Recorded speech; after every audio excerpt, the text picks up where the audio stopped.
किसान साथियों, आज हम जानेंगे धान की फसल में हमें कब कौन सी खादों का इस्तेमाल कितनी मात्रा में करना चाहिए। आज हम एकदम वैज्ञानिक तरीका आपको बताएंगे। अगर आप भी इस तरीके से अपने धान की फसल में खादों का इस्तेमाल करेंगे तो ज़्यादा फ़ायदा मिलेगा। भले ही आपकी धान की फसल रोपाई के बाद अभी 25 दिन की हो, 30 दिन की हो, 35 दिन की हो, 40 दिन की हो, यहाँ पे हम सभी समय कवर करने वाले हैं। रोपाई के समय की बात करेंगे, 10 दिन की बात करेंगे, 15, 20, 25, 30 मतलब अंत तक बात करेंगे। शुरुआत से अंत तक कौन कौन सी खादें कितनी मात्रा में डालना चाहिए ताकि हमारे पैसे की ज़्यादा बर्बादी ना हो और हमें ज़्यादा उत्पादन मिले। तो आज हम विस्तृत जानकारी आपको देंगे। कंप्लीट वीडियो आपको देखना है और कोई भी सवाल हो, कुछ भी आपको समझ में ना आए या किसी दूसरे विषय पे आपका सवाल हो तो आप कमेंट भी कर सकते हैं। चलिए ज़्यादा टाइम नहीं लेते हैं, वीडियो स्टार्ट करते हैं। तो किसान साथियों, जैसा कि हम भी समझ रहे हैं कि आपकी धान की फसल अभी या तो 20 दिन की होगी या 25, 30, 35, 40 दिन की होगी, लेकिन हमने शुरुआत से इसमें बताया हुआ है ताकि आप अगली बार जब भी धान की फसल लगाएं या धान की खेती करें तो आपको दोबारा से कोई ज़्यादा वीडियो देखने की आवश्यकता ना पड़े। एक ही वीडियो में कंप्लीट जानकारी है, कौन सी खादें हमें ज़मीन में प्रयोग करना है, किस चीज़ का स्प्रे करना है, डिटेल में बात करेंगे। सबसे पहले रोपाई के समय के बारे में जानते हैं कि रोपाई के समय किन खादों का इस्तेमाल करना है। तो चलिए सबसे पहले बात करते हैं डीएपी के बारे में। धान की फसल में डीएपी का इस्तेमाल कब करना चाहिए, सही समय क्या है, पहले समय जानिए क्योंकि समय बहुत इम्पोर्टेंट होता है। डीएपी खाद अगर आप सही समय पे नहीं डालेंगे तो ये काम ही नहीं करेगा।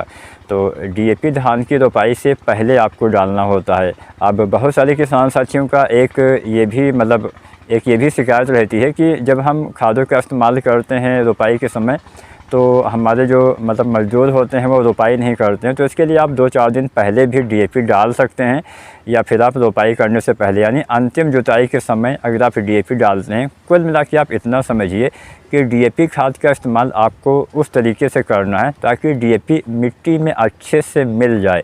अब मिट्टी में अच्छे से मिलने के लिए डीएपी डालने के बाद आपको जुताई करना पड़ेगा। तो जब भी आप डीएपी डालें तो आपको जुताई करना है, उसके बाद आपको धान की फसल में रोपाई करना है। यह बात आपको ध्यान देना है। थोड़ा सा जानते हैं डीएपी बाद में डालने से क्या होगा। अब बहुत सारे किसान साथी रोपाई के समय डीएपी नहीं डालते हैं। जब मैं डीएपी बोल रहा हूं तो आप कोई भी फास्फोरस वाली खाद, चाहे डीएपी हो चाहे एसएसपी हो, फिलहाल हम यहां पे डीएपी की ही बात करेंगे। तो डीएपी में भी फास्फोरस होता है, सिंगल सुपर फास्फेट में भी फास्फोरस होता है। बहुत सारे किसान साथी एनपीके डालते हैं, लेकिन हम यहाँ पे डीएपी के बारे में थोड़ा ज़्यादा जानकारी देते हैं। डीएपी अगर आप इस्तेमाल करते हैं तो मात्रा जान लीजिए, 30 किलो से लेकर 40 किलो मात्रा धान की फसल में डीएपी की आपको डालना होता है। यहाँ पे मैं एक बात आपको और बताते चलूँ, ये जो खाद की मात्रा हम बताएंगे या बताने वाले हैं वो पर एकड़ के हिसाब से है, यानी इतनी खाद 1 एकड़ खेत के हिसाब से आपको किसान साथियों प्रयोग करना चाहिए। तो डीएपी हो गया 30 से 40 किलो। अब 30 किलो जल्दी तैयार होने वाली वैरायटी में, 35 किलो मध्यम औसत की वैरायटी में और 40 किलो देर से तैयार होने वाली धान की वैरायटी में रोपाई करने से पहले अंतिम जुताई के समय डीएपी डालने का सबसे अच्छा समय होता है। एक खाद हो गई डीएपी। अगर बाद में डीएपी डालते हैं तो उसका पौधे इसलिए फ़ायदा नहीं उठा पाते हैं क्योंकि डीएपी में जो फास्फोरस होता है, यानी जो फास्फोरस तत्व होता है वो अगतिशील होता है, एक हिसाब से स्थिर होता है। अगर आपने ऊपर डाला तो नीचे तक नहीं जा पाएगा, जिससे पौधे उसका ज़्यादा प्रयोग नहीं कर पाते हैं। जैसा कि मैंने पिछली वीडियो में भी इसके बारे में आपको ज़्यादा जानकारी दी थी। तो अगर आप मेरा वीडियो रेगुलर देखते होंगे तो मैं अपनी लगभग सभी वीडियो में आपको बताता हूँ कि डीएपी या कोई भी फास्फोरस वाली खाद खेत तैयार करते समय ही देना सबसे अच्छा होता है। तो एक खाद हो गई डीएपी। दूसरी खाद की बात करते हैं यूरिया। किसान साथियों, धान की फसल में यूरिया, कुछ दूसरी खादें हम डालते हैं उसकी अपेक्षा उसकी मात्रा कम ज़्यादा हो सकती है, लेकिन कुल मात्रा जो यूरिया की आपको देना होता है संपूर्ण फसल अवधि में, यूरिया 90 से लेके 120 किलो पर एकड़ के हिसाब से ये पूरी मात्रा है। एक बार में नहीं डालना होता है, 3 बार में आपको कम से कम डालना होता है। अगर आपकी हल्की मिट्टी वाला खेत है तो आप 4-5 बार में भी डाल सकते हैं। फिलहाल अगर आप 3 बार में डालते हैं तो पहली बार अगर आप डीएपी खाद का इस्तेमाल करते हैं तो यूरिया रोपाई के समय ना डालें, रोपाई के 1 सप्ताह से 10 दिन तक पहली यूरिया डालें। और अगर आप डीएपी डालते हैं तो लगभग 15 किलो यूरिया आपकी कम हो जाएगी, यानी जो पहली यूरिया आपको डालना था मैं उदाहरण के लिए आपको बता दूं, अगर आप 90 से 120 किलो डालेंगे तो हर बार अगर आप 3 बार डालते हैं तो 30 से 40 किलो मात्रा आती है। लेकिन क्योंकि आप डीएपी के साथ रोपाई करते हैं, डीएपी में भी नाइट्रोजन होता है, तो जो पहली मात्रा आप यूरिया की डालेंगे वो आधी कर देंगे, यानी 15 से 20 किलो यूरिया रोपाई के समय नहीं डालना है, रोपाई के 1 सप्ताह से 10 दिन तक आपको इस्तेमाल करना होता है। तो पहली यूरिया 1 सप्ताह से 10 दिन तक 15 से 20 किलो डीएपी डालते हैं तो डालिए, और दूसरी बार यूरिया आप डालिए 20 दिन से लेकर 30 दिन तक। कोई वैरायटी जल्दी तैयार होती है तो 20 दिन, मध्यम अवधि की वैरायटी है तो आप 25 दिन, और देर से तैयार होती है तो उसमें लगभग 30 दिन तक यूरिया आप डालिए। कितना डालना है? 30 से 40 किलो। अंतिम यूरिया 40 से 50 दिन के भीतर। कोई वैरायटी जल्दी तैयार होती है तो 40 दिन, मध्यम अवधि की है तो 45 दिन, और देर से तैयार होती है तो 50 दिन के भीतर आपको 30 से 40 किलो यूरिया डालना होता है। तो यूरिया की मात्रा आपने जाना, डीएपी की मात्रा आपने जाना। हाँ, अगर आप सिंगल सुपर फास्फेट के साथ रोपाई करते हैं तो आपको 15-20 किलो यूरिया रोपाई के समय भी डालना चाहिए, क्योंकि सिंगल सुपर फास्फेट में जो है नाइट्रोजन नहीं होता है, इसलिए यूरिया शुरुआत में भी पौधे को चाहिए होता है। तो एसएसपी के साथ 15-20 किलो यूरिया आप रोपाई के समय डाल लीजिए। बाकी जैसा मैंने डीएपी के साथ बताया, फिर से आपको 1 सप्ताह से 10 दिन तक, अगर आप एसएसपी भी डालते हैं तो 15-20 किलो यूरिया डालिए। बाकी 20-30 दिन पे और 40-50 दिन पे 30 से 40 किलो यूरिया आपको इस्तेमाल करना होता है। तो यूरिया हो गया। कुछ सावधानियां यूरिया डालते समय भी बरतनी चाहिए। इकट्ठा ज़्यादा मात्रा में यूरिया कभी भी ना डालें। अगर आप सोचते हैं कि ज़्यादा डालने से ज़्यादा काम करेगा तो ऐसा बिल्कुल भी नहीं है, उल्टा ये कम काम करेगा। ये ज़्यादा मात्राएं जो होती हैं, बहुत हल्के खेत में क्या होता है कि पानी के साथ नीचे चला जाता है, जिससे पौधे उसका कम प्रयोग कर पाते हैं। अगर आपके खेत में पानी भरा हुआ है तो भी यूरिया डालने से बचना चाहिए। ऐसी दशा में आप नैनो यूरिया प्लस का इस्तेमाल कर सकते हैं। 2 ml से 4 ml पर लीटर पानी के हिसाब से नैनो यूरिया प्लस का स्प्रे विधि से आप पूर्ति कर सकते हैं। इसके द्वारा भी आप नाइट्रोजन की पूर्ति कर पाएंगे। तो पानी अगर भरा है तो आप नैनो यूरिया भी डाल सकते हैं, अन्यथा आप यूरिया भी डाल के नाइट्रोजन की पूर्ति कर सकते हैं। और दोपहर के समय भी आपको बहुत तेज़ धूप, बहुत तेज़ हवा चल रही हो तब भी यूरिया डालने से बचना चाहिए। सुबह या शाम के समय यूरिया आपको प्रयोग करना चाहिए। अब बात करते हैं पोटाश, जिसके बारे में बहुत कम बात होती है। पोटाश एक आवश्यक तत्व होता है। नाइट्रोजन, फास्फोरस के बाद पौधे को पोटाश की भी भरपूर आवश्यकता होती है, ताकि उसके पौधे में अच्छा उत्पादन मिल सके, ताकि पौधे की बालियाँ अच्छी आ सकें। फ़िलहाल हम यहाँ पे ये नहीं आपको ज़्यादा डिटेल में बताने वाले हैं कि इससे फ़ायदे क्या होंगे, क्योंकि वीडियो की साइज़ काफ़ी लंबी हो जाएगी। आप इतना समझ लीजिए कि अगर आपने पोटाश नहीं डाला है और आपकी मिट्टी में भी पोटाश की कमी है तो निश्चित ही आप कभी भी ज़्यादा उत्पादन नहीं ले पाएंगे। आपको उत्पादन में भी कमी देखने को मिलेगी। अगर आप अपने खेत के फसल अवशेष खेत से उठा लेते हैं या नष्ट कर देते हैं तो ऐसे खेत में पोटाश की कमी होने की संभावना ज़्यादा होती है, क्योंकि फसल अवशेष में पोटेशियम अच्छी मात्रा में उपलब्ध होता है। तो कुछ बातें होती हैं, हालांकि वैसे तो हमें खादों का इस्तेमाल मिट्टी की जांच करवाने के बाद करना चाहिए। तो अगर पॉसिबल हो तो आप जांच करवा लीजिए, ताकि आपको सही मात्रा पता चल सके कि हाँ आपकी मिट्टी में क्या ज़्यादा कमी है, क्या कम कमी है। उस हिसाब से आप खादों का इस्तेमाल करेंगे तो वो सबसे बेस्ट रहेगा। लेकिन अगर आप जांच ना करवा पाए हो तो यहाँ पे जो हम मात्रा बता रहे हैं उसका इस्तेमाल पर एकड़ के हिसाब से आप कर सकते हैं। पोटाश की बात की जाए तो यहाँ पे जो हम पोटाश की मात्रा बताएंगे वो MOP पोटाश जो 60% वाला आता है उसकी बताने वाले हैं। लगभग 25 से 40 किलो पोटाश डालना होता है। 25 से 30 किलो जल्दी तैयार होने वाली वैरायटी में, 30 से 35 किलो मध्यम अवधि की वैरायटी में, 35 से 40 किलो देर से तैयार होने वाली धान की वैरायटी में आपको पोटाश का इस्तेमाल करना होता है। MOP पोटाश 60% इतनी मात्रा में डालना होता है। अब सवाल आता है कब डालें। पोटाश का इस्तेमाल बहुत सारे किसान साथी रोपाई के समय संपूर्ण मात्रा डाल देते हैं, लेकिन सबसे अच्छा तरीका है पोटाश आप 2 हिस्सों में बांट के डालिए। आधी मात्रा धान की रोपाई के समय जब आप DAP डालते हैं तब डाल लीजिए, और आधी मात्रा 40 से 50 दिन पे जब आप अंतिम यूरिया डालते हैं तब डाल लीजिए।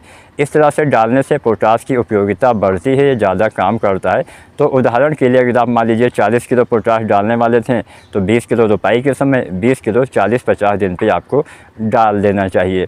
अब हमारे ऐसे किसान साथी जिन्होंने अभी तक उनकी धान की फसल 30 दिन 40 दिन की होने वाली है, पोटाश बिल्कुल भी नहीं डाला है, तो आप 20-25 किलो पोटाश डाल के पोटाश की पूर्ति कर सकते हैं। 50 दिन के बाद हमें मिट्टी में कुछ भी दानेदार खाद या कोई भी ऐसी खाद जो हम मिट्टी में इस्तेमाल करते हैं उसका इस्तेमाल करेंगे तो ज़्यादा फ़ायदा नहीं मिलेगा। जो भी डालना है 50 दिन के अंदर ही आपको डालना चाहिए धान की रोपाई करने के बाद। तो पोटास की बात हो गई, अब हम बात करते हैं जिंक सल्फेट की। जिंक किसान साथियों 2 तरह से हम यूज़ करते हैं, एक तो हम मिट्टी में इस्तेमाल करते हैं, दूसरा हम स्प्रे विधि से प्रयोग करते हैं। अगर आपकी मिट्टी का पीएच वैल्यू ज़्यादा है यानी 7.5 से ज़्यादा है तो अगर आप जिंक का इस्तेमाल मिट्टी में करेंगे तो उसका पौधे मतलब वो ज़्यादा उपलब्धता उसकी नहीं हो पाती है, अघुलनशील हो सकते हैं। इसीलिए अगर आप चाहें तो जिंक का स्प्रे विधि से भी प्रयोग कर सकते हैं। हम दोनों तरीके आपको बताएंगे। तो सबसे पहले अगर आप ज़मीन में जिंक डालने वाले हैं तो जिंक सल्फेट 33% वाली 5 किलो से लेकर 7 किलो तक आपको डालना होता है, या 21% वाली 8 किलो से 10 किलो डालना होता है। मिट्टी में जिंक एक बार ही डालना है और सबसे अच्छा समय है धान की रोपाई के 20 दिन के बाद। जिंक और डीएपी में जो फास्फोरस होता है ये समझ लीजिए आपस में दुश्मन होते हैं, इनको एक साथ आपको नहीं डालना है। किसी भी फसल में, धान हो, गेहूँ हो, गन्ना हो, कुछ भी आप यूज़ करें, मतलब किसी भी फसल में आपको डालना हो तो रोपाई के समय या बुआई के समय नहीं डालना है।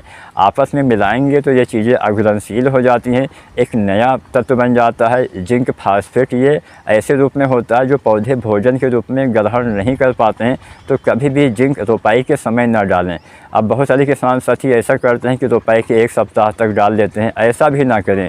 कम से कम 20 दिन का अंतर, 18 से 20 दिन के बाद अगर आपने ज़मीन में कोई फास्फोरस वाली खाद डाली है, मान लीजिए 1 तारीख को डाला है, तो 18-20 तारीख के बाद ही आपको, यानी 18-20 दिन के बाद ही आपको दोबारा से उसमें जिंक डालना है। अगर इससे पहले डालते हैं तो उसकी उपलब्धता कम हो सकती है, इस बात का भी आपको ध्यान देना है। तो मिट्टी में हमने मात्रा बता दिया। अगर आप स्प्रे विधि से जिंक की पूर्ति करना चाहते हैं तो भी आप कर सकते हैं, और अगर आप स्प्रे विधि से जिंक की पूर्ति करते हैं तो इसका पौधे ज़्यादा प्रयोग कर पाते हैं, क्योंकि जितने भी ये माइक्रोन्यूट्रिएंट्स होते हैं अगर आप ज़मीन में डालते हैं तो कुछ ना कुछ ऐसा कारण बन जाता है जिससे इसकी उपयोगिता बहुत कम हो जाती है। तो इसलिए आपको इसका स्प्रे विधि से प्रयोग करना ज़्यादा फ़ायदा दे सकता है। अगर आप 33% वाली जिंक का स्प्रे करना चाहते हैं तो आप कर सकते हैं। 700 ग्राम मात्रा या अधिकतम 750 ग्राम मात्रा लेनी है, साथ में 2 किलो यूरिया मिलाइए, स्प्रे कर दीजिए। यूरिया नहीं मिलाना है, बुझे हुए चूने का पानी यूज कर सकते हैं। या फिर किसान साथियों अगर आप 21% वाला जिंक स्प्रे विधि से देना चाहते हैं, 1 किलो आपको लेना है, साथ में 2 किलो यूरिया या बुझे हुए चूने का पानी आपको इस्तेमाल करना चाहिए। बुझे हुए चूने का पानी कैसे मिलेगा? मार्केट से जाइए, चूना लेके आइए। चूना पेंट वाली दुकान पे भी आपको मिल सकता है, या फिर जहाँ पे भी आपको मिले, आपको चूना पेंट वाले दुकान पे भी आपको मिल सकता है, फिर जहाँ से भी आपको मिले चूना लेके आना है। उस चूने को आपको शाम को पानी में भिगो देना है, और ऐसे ही रात में मतलब पानी में पूरा भिगोया रहे। जब सुबह वो चूना वाला पानी जो निकलता है, बचता है, उसी पानी को छानने के बाद कपड़े से या फिर किसी भी छन्नी वगैरह से छानने के बाद उसी पानी में आप जो है जिंक का इस्तेमाल मिला के घोल के कर सकते हैं, अच्छा तब भी रहता है। अगर आप ऐसा नहीं भी करना चाहते हैं तो आप यूरिया 2 किलो लीजिए, 2-3 किलो, इसको घोलने के बाद उसमें आप जिंक मिला के स्प्रे करिए। कहने का तात्पर्य यह है कि केवल जिंक का सिंगल स्प्रे नहीं करना है, इसके साथ यूरिया या बुझे हुए चूने का पानी मिला के स्प्रे करना है ताकि इसका फ़ायदा मिले। अगर आप सिंगल जिंक का स्प्रे करेंगे पत्तियां जलने की संभावना हो सकती हैं। अब किसान साथियों यहाँ पे हमने जिंक सल्फेट के बारे में जाना। चिलेटेड वाली जिंक भी आती है जो 12% में आती है, एडिटिव जिंक, इसका भी आप स्प्रे विधि से प्रयोग कर सकते हैं। इसकी मात्रा कम लगती है, थोड़ा महंगी आती है, लेकिन ज़्यादा काम भी करती है। तो लगभग 100 से 150 ग्राम आपको इसका इस्तेमाल करना होता है। इसके साथ भी यूरिया मिला के आप स्प्रे कर सकते हैं। अब ध्यान क्या देना है, जिंक का अगर आप स्प्रे करते हैं तो 3 बार करना है।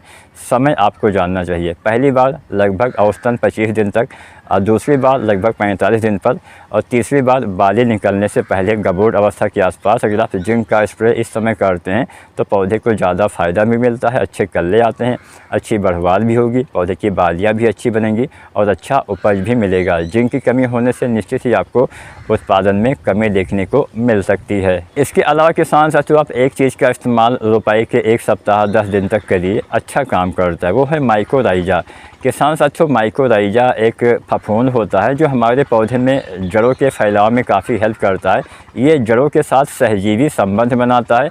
इसका जो फैलाव होता है, मतलब जान लीजिए ये जड़ है, तो जड़ अगर यहाँ तक फैली हुई है तो माइकोराइजा अगर आप डालेंगे तो उससे दुगना, उससे ज़्यादा एरिया में समझ लीजिए जड़ का एक पूरा सा जाल बन जाता है, जिससे पौधे ज़्यादा दूर तक पोषक तत्वों का अवशोषण कर पाते हैं। माइक्रोराइजा के इस्तेमाल से कुछ ऐसे तत्व जो अभी तक पौधे नहीं ले पा रहे थे, जैसे फास्फोरस कई बार अघुलनशील हो जाता है या मिट्टी में काफ़ी दूर उपलब्ध होता है जिससे पौधे उसको नहीं ले पाते हैं, तो दोबारा से फास्फोरस हो गया, जिंक हो गया, तमाम चीज़ें जो हो गई वो पौधे के लिए उपलब्ध करवाने का काम करता है और कोई आपकी फसल में नुकसान भी नहीं पहुंचाएगा। इसका इस्तेमाल ज़मीन में करना है, स्प्रे विधि से करेंगे कोई विशेष ज़्यादा फ़ायदा नहीं मिलेगा। आपको मिट्टी में इस्तेमाल करना है, लगभग 3 से 5 किलो पर एकड़ के हिसाब से इसका इस्तेमाल करना है। किसी भी रासायनिक खाद के साथ इस्तेमाल करेंगे तो इसकी उपलब्धता कम हो सकती है, तो बेहतर है कि आप इसको बालू रेत में मिला के डाल लीजिए या कोई जो ऑर्गेनिक कंपोस्ट होती है उसके साथ डालना सबसे अच्छा रहेगा, जिसमें आप गोबर की खाद में मिला के डाल सकते हैं या फिर आप वर्मी कंपोस्ट, लीफ कंपोस्ट में मिला के इसका इस्तेमाल कर सकते हैं। और ध्यान ये भी देना है कि बहुत तेज़ धूप में आपको इसको नहीं रखना है और मिट्टी में नमी उचित होनी चाहिए। सूखे खेत में नहीं फैलाना है, आप चाहें तो पहले हल्का सिंचाई करें, उसके बाद इसका इस्तेमाल कर सकते हैं। रोपाई के समय क्योंकि हम बहुत सारी खादें डालते हैं तो उस समय डालना थोड़ा सा उसकी उपलब्धता को कम कर जाएगा, तो इसका इस्तेमाल किसी भी रासायनिक खाद के साथ या किसी भी कीटनाशी, फफूंदनाशी के साथ नहीं करना है। कोई भी केमिकल वाली चीज़ों के साथ इसका प्रयोग नहीं करना है, नहीं तो ये अच्छे से काम नहीं कर पाएगा। और नमी उचित होनी चाहिए, बहुत तेज़ धूप में इसका इस्तेमाल ना करें। और रोपाई की 1 सप्ताह से 10 दिन तक डालने का सबसे अच्छा समय इसका होता है। बढ़िया काम करता है, एक बार आपको आजमाना अवश्य चाहिए।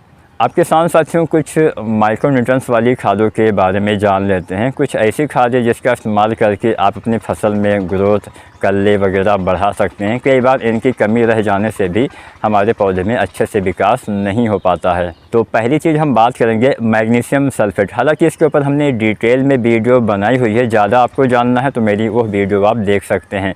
मैग्नीशियम सल्फेट पौधे में प्रकाश संश्लेषण में हेल्प करता है, क्लोरोफिल के निर्माण में हेल्प करता है। जब पौधा अच्छे से भोजन बनाएगा तो पौधे का विकास, कल्ले का फुटाव अच्छे से होगा। तो अगर आप मिट्टी में इसको डालना चाहते हैं तो 5 किलो से लेकर 7 किलो तक पर एकड़ के हिसाब से डालिए। और अगर आप स्प्रे करना चाहते हैं तो स्प्रे भी कर सकते हैं। स्प्रे वाला तरीका मैं आपको थोड़ा बाद में बताता हूँ, पहले मिट्टी वाला मात्रा आप जान लीजिए। मैग्नीशियम सल्फेट लगभग 5 से 7 किलो डालना है। डालने का सही समय होता है 20 दिन के बाद, 25-30 दिन तक जब आप यूरिया डालते हैं उसमें मिला के इसका इस्तेमाल आप कर सकते हैं। दूसरा चीज़ है फेरस सल्फेट। ये पत्तियों में हरापन लाने में सबसे ज़्यादा योगदान करता है। आप ये समझिए कि इसकी कमी होने से पत्तियां सफ़ेद हो जाती हैं, पीली हो जाती हैं और उपज में भारी गिरावट आपको देखने को मिल सकती हैं। तो जितना भी ये हरी हरी चीज़ें जैसा कि आपको मेरे पीछे दिख रही होंगी पत्तियां, ये सब आपके क्लोरोफिल की वजह से ही हरी होती है। और जो फेरस सल्फेट होता है, जिसको आप आयरन भी बोलते हैं या फिर लोहा भी बोलते हैं या लौह तत्व भी बोलते हैं, ये इसमें सबसे ज़्यादा योगदान करता है। तो अगर आपकी मिट्टी में इसकी कमी हो जाती है तो नुकसान हो सकता है। तो हालांकि इसका 4 से 5 या 6 किलो मात्रा आप पर एकड़ के हिसाब से डाल सकते हैं। आप चाहें तो मैग्नीशियम सल्फेट, फेरस सल्फेट और यूरिया, ये 3 चीज़ें एक साथ भी प्रयोग कर सकते हैं। डालने का सबसे बढ़िया समय है रोपाई के 20 दिन के बाद। बात यहाँ पे हम मैग्नीज सल्फेट की भी कर लेते हैं। ये भी वही काम करता है, अच्छे से हरापन लाता है, कल्ले की फुटाव में नई शाखाएं बनने में हेल्प करता है और प्रकाश संश्लेषण में भी काफ़ी मदद करता है। लगभग आपको इसकी मात्रा डालनी होती है 1 से 1.5 किलो के आसपास। और इसका इस्तेमाल भी किसान साथियों आप मैग्नीशियम सल्फेट, फेरस सल्फेट के साथ मिला के कर सकते हैं। अक्सर किसान साथी क्या करते हैं कि यूरिया लिया, उसमें मैग्नीशियम सल्फेट लिया, फेरस सल्फेट लिया और उसमें आपने मैग्नीज सल्फेट लिया। ये चारों चीज़ें आप एक साथ भी मिला के डाल सकते हैं। आप चाहें तो जिंक सल्फेट भी मिला के इसके साथ डाल सकते हैं।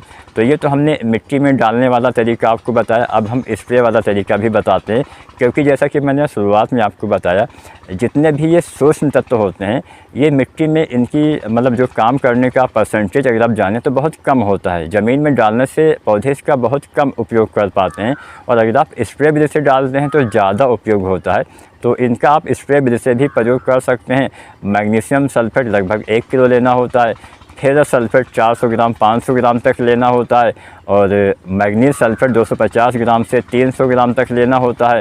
इसके साथ 2 किलो यूरिया लीजिए। इसके साथ जिंक भी आप मिलाइए, 33% वाला 700 ग्राम या 21% वाला लगभग 1 किलो या 12% वाला लगभग आपको 100 से 150 ग्राम। तो ये 4-5 चीज़ें, साथ में 2 किलो यूरिया भी मिलाना है। तो ये 4-5 चीज़ों का आप एक साथ मिला के स्प्रे कर सकते हैं। इससे भी आप माइक्रोन्यूट्रिएंट्स की पूर्ति कर पाएंगे। हालांकि अगर आप स्प्रे करते हैं तो 2-3 बार आपको डालना पड़ेगा, एक बार में काम नहीं चलेगा। ये जल्दी काम करता है लेकिन 3 बार आपको इस्तेमाल करना है। तो समय आपको वही रखना है जैसा आपने जिंक डालते समय मैंने बताया था कि 25 दिन, 45 दिन और बाली आने से पहले।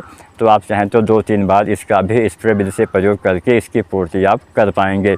इसका इस्तेमाल करने से भी आपको फ़ायदा मिलेगा, अच्छे कल्ले आएंगे, अच्छा फुटाव होगा, बालियाँ अच्छी आएंगी, अच्छा उत्पादन मिलेगा। अब यहाँ पे एक खाद के बारे में हम और बात कर देते हैं, वो है सल्फ़र। किसान साथियों, अगर आप magnesium sulphate, ferrous sulphate, manganese sulphate, zinc sulphate ये सभी चीज़ें डालते हैं तो अलग से सल्फ़र डालने की आवश्यकता नहीं है। अगर आप नहीं डालते हैं तो यूरिया के साथ आप 90% वाला सल्फ़र 3 से 4 या 5 किलो तक मिला के डाल सकते हैं। सल्फ़र आपके पौधे में क्या होता है, सल्फ़र की कमी से नई पत्ती में पीलापन आ जाता है, कल्ले वगैरह भी कम आ जाते हैं और उत्पादन में भी कमी देखने को मिलती है। सल्फ़र से 10-15% उत्पादन आपको कम मिलेगा अगर इसकी कमी आपके खेत में है। सल्फ़र नाइट्रोजन की क्षमता को काफ़ी बढ़ाता है। जो आप यूरिया डालते हैं, अगर आप सल्फ़र वाली खाद के साथ मिला के डालते हैं तो यूरिया ज़्यादा काम करती है, यानी नाइट्रोजन ज़्यादा काम करता है। तो आप सल्फ़र भी चाहें तो मिला सकते हैं। हालांकि अगर आपने रोपाई के समय सिंगल सुपर फास्फेट डाला हुआ है तो आपको सल्फ़र अलग से नहीं डालना है। और जो हमने ये चीज़ें बताई, magnesium sulphate, ferrous sulphate, manganese sulphate, zinc sulphate, ये चीज़ें भी अगर आप डालते हैं तो इसमें भी सल्फ़र की पूर्ति हो जाती है। तो अलग से सल्फ़र नहीं डालना है।